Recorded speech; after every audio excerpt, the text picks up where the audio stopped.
Today we're going to be looking at this slightly more sophisticated percolator.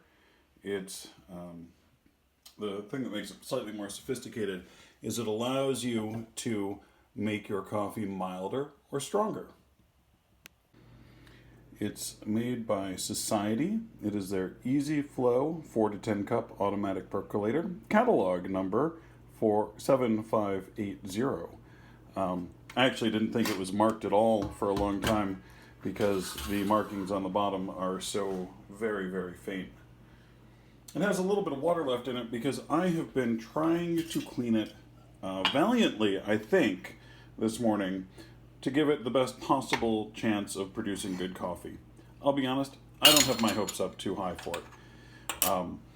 It's very simple. It's just got the stem and the basket.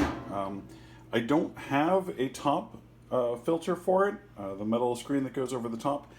It may have come with one and I lost it, or it might not have come with one, or it didn't have one to begin with. I have put in quite a bit of effort to getting the heating area clean. You can't quite see it very well. I got a lot of nastiness out of there. And that's going to be one of the problems that we see with these percolators, is that it really is quite difficult for this area where it bakes the coffee on to get it clean. Now, I've had people tell me that, yeah, just put a little bit of baking soda in and it'll come right off. It didn't. I put in a little bit of baking soda, then I put in a lot of baking soda, then I put in vinegar and let it sit. And then because I was bored, I put in vinegar with the baking soda, and that was fun, but it didn't necessarily clean the coffee pot any better. So, it's as clean as I can make it right now, and we'll see what we can do with it. I like the styling of this pot. I think the spout is elegant, as is the gentle curve of the handle. So I certainly give it points for its styling. It feels kind of cheap and chintzy.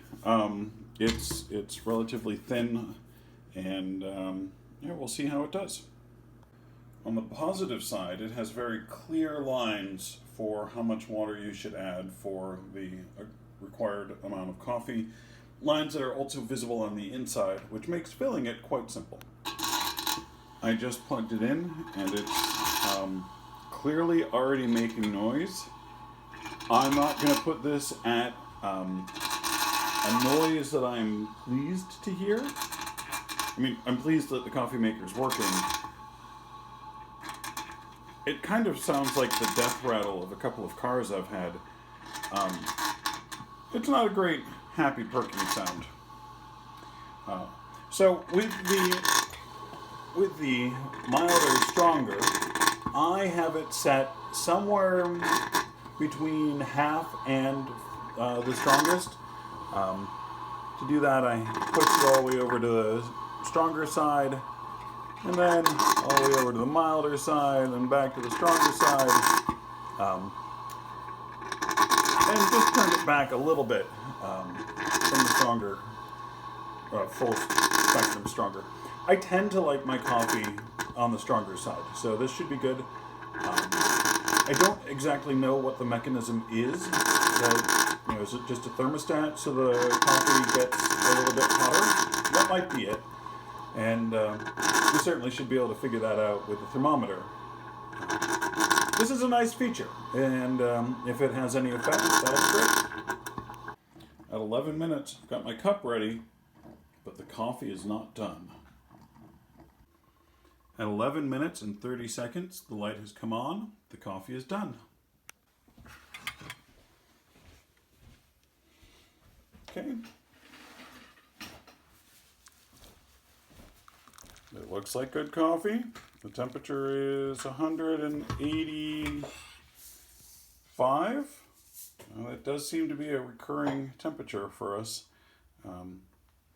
Could be a little bit hotter. Maybe it's a little bit hotter internally, but came out at 185.